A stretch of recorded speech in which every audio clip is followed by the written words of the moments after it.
Think about what your working day actually looks like. From the moment you arrive, people come to you. Staff with problems, suppliers with issues, customers with expectations, a dozen things that need a decision, a response, a solution, a steady presence at the center of all of it. You are the person that everyone comes to. That's the role. That's what you signed up for when you put your name above the door. Now think about the last time you went to someone else. Not for an operational problem, not for a supplier quote or a staffing question, for the thing underneath all of it, the pressure, the isolation, the weight of being the person that everyone else in the building relies on. The last time you said to someone, honestly and without a framework around it, I'm struggling and I need some help. For most hospitality founders, that moment either hasn't happened or happened far later than it should have. This video is about why, not in a general human psychology way, in a specific industry-shaped, culturally conditioned way that I think is worth examining properly. Because the reasons hospitality specifically produces people who can't ask for help are particular enough to deserve their own conversation. Welcome to the Lead Well channel, where we explore the inner world of leadership, well-being, and what it means to build a business and a life that doesn't break you. My name's Trevor, and I've run a multi-award winning restaurant and cocktail bar, but I didn't come from a hospitality background. I built the business from the ground up, learning as I went, figuring it out in real time. And there was a significant period of that journey where I needed help and I didn't ask anybody for it. Not because nobody was available, because asking wasn't even something I considered as an option. The idea that help was possible, that somebody could offer something that would actually make a difference to what I was carrying, had become so remote from where I was that it simply just didn't present itself. I want to talk about that today, about the specific reasons this industry produces founders who carry everything alone, about what that costs and what it means for the industry that things are beginning slowly to change. There's a culture in hospitality that runs through every level of the trade, and that most people who work on it absorb so gradually that they never even notice it happening. The culture of endurance. The subtle, persistent, rarely stated but constantly reinforced belief that real commitment in this industry means never stopping, never complaining, never admitting that the load is heavier than you can carry. Long hours are not a problem to be solved. They're evidence of dedication. The person who stays until everything is done, who covers the shift, who absorbs whatever comes without letting anyone see it land, that person is the model. That person is what this industry has always held up to standard. I absorb that without even consciously choosing to. Not from a single source, from everything around me, from the people in the industry I looked to for inspiration, from the staff who needed me to be steady, so I was steady, from the quiet shame of struggling when everyone around me appeared to have it together, from a trade that rewards pushing through so consistently that pushing through stopped feeling like a choice and started feeling like the only available response to pressure. And here's what that culture does over time. It doesn't just make asking help uncomfortable, it makes it feel like a character flaw, like evidence that you're not built for this. Like the people who really belong in this industry don't need what you're considering asking for. So you don't ask. And the not asking compounds, and the compound becomes the crisis that could have been the conversation if the culture had left any room for one. I want to be honest about where this sat for me personally, because I think the honesty is more useful than the clean explanation. I was confident before Rocco. Belief in myself, the belief that I could build something from nothing, that I could figure out an industry I'd never worked in, was never really a problem to me. That was there before the business, and it was part of what built it. But the business did something complicated to that confidence. It both eroded it and simultaneously reinforced the belief that I had to shoulder everything to keep going. Both things happened at once. The erosion and the reinforcement. The growing uncertainty about whether I was good enough, combined with the growing weight of being the person responsible for everything. Staff well-being, business survival, every problem that fell within my wheelhouse, which was everything, because I'd never built the structure or the permission to let go and give it to somebody else. What that produces is a particular kind of founder that this industry specializes in creating. Someone whose identity has become entirely fused with the role of person who just handles things. The strong one, the one who doesn't need what everyone else needs. And that identity has real value. In certain contexts, it's part of what makes good hospitality founders. The capability to absorb, to keep going, to be the steady presence when everything around you is unstable. These are genuine strengths. But when that identity becomes the whole of who you are, when it crowds out the version of yourself that is allowed to struggle and need and ask, it becomes a cage. You can see the door, but opening it requires becoming someone the identity doesn't have room for. And that feels from the inside like it would just cost too much. The cage is invisible from the outside because it looks exactly like leadership. That's what makes it so hard to name and so hard to leave. Here's what I think is actually underneath the not asking. Because the surface reasons, pride, strength, not wanting to appear weak, are real, but they're not the deepest layer. The deepest layer is the belief that nobody will understand. Not because people aren't willing to listen, because the specific experience of running a hospitality business is so particular, so unglamorous in its details, so invisible to anyone who hasn't lived it, that the idea of trying to explain it to someone outside, it feels almost more exhausting than just carrying it alone. The margin's so thin that every week is a negotiation with the edge.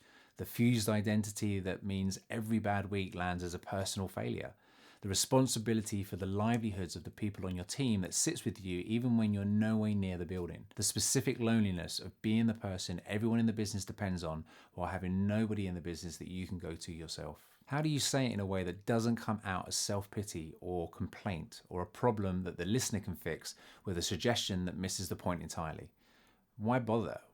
They don't get it. They'll say the right things, they'll be kind, but they won't actually understand. And that partial understanding, the response that's well-intentioned but slightly off the mark, feels in some ways worse than no response at all. At least silence doesn't require you to explain why it just didn't help. There's a particular version of this among male founders that's worth naming directly. The provider identity, the stubbornness that comes from building something from nothing and believing correctly in many cases that you're capable of handling whatever the business throws at you. That identity combines with the industry conditioning to produce someone who will drive themselves into the ground before they'll admit that the ground is closer than they thought. And the further down you go, the more the belief calcifies. When you're at your worst, asking for help requires the belief that help is possible. And when you're deep enough in that, the belief has often already gone. The not asking wasn't always a decision. It wasn't even an option that presented itself. It was a symptom of how far the thing had gone. That's the most important thing that I want to name in this video. The not asking wasn't a failure of character. It was a consequence of an industry that had built an identity with no room in it for need, and a person who had absorbed that identity so completely that he couldn't see outside of it. Before I go further, I want to mention the Lead Well community. It's a free space for hospitality founders who are carrying way more than most people around them realize. The reason I built it is exactly for what I've been describing, a room full of people who understand what this actually feels like from the inside, where the explanation isn't required because everyone in it already knows. The link's in the description. Come and find us. It's completely free. Let's get back to the video. I want to be specific here rather than general because I think the general version of this conversation, the well-being messaging about the importance of reaching out, has been said enough times that it's stopped landing. What I want to offer is a specific version. What the not asking cost me was my health, both mental and physical. The sleep, the anxiety that was constantly heightened with no outlet and no processing. The exercise that dropped away in favor of work because there was always something more urgent, and there always would be. The friends who stopped seeing me because I kept cancelling and eventually they just stopped calling. The time with my wife that shrank and shrank until the version of me that was present with her was so diminished I barely recognized it myself.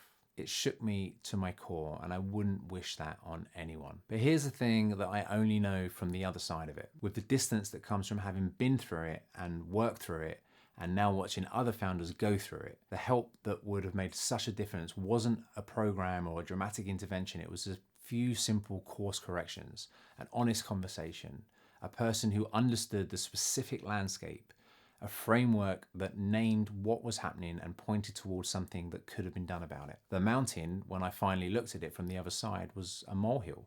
Not in the sense that what I went through wasn't real or significant, in the sense that the thing I needed was smaller than the cost of not getting it. And the gap between the asking and the not asking, the gap I couldn't cross for years, was built almost entirely out of the conditioning I'd been describing rather than the actual difficulty of the task itself. That's what I want the founders watching this to understand. The difference between where you are and where the help is feels enormous from inside the identity the industry built for you.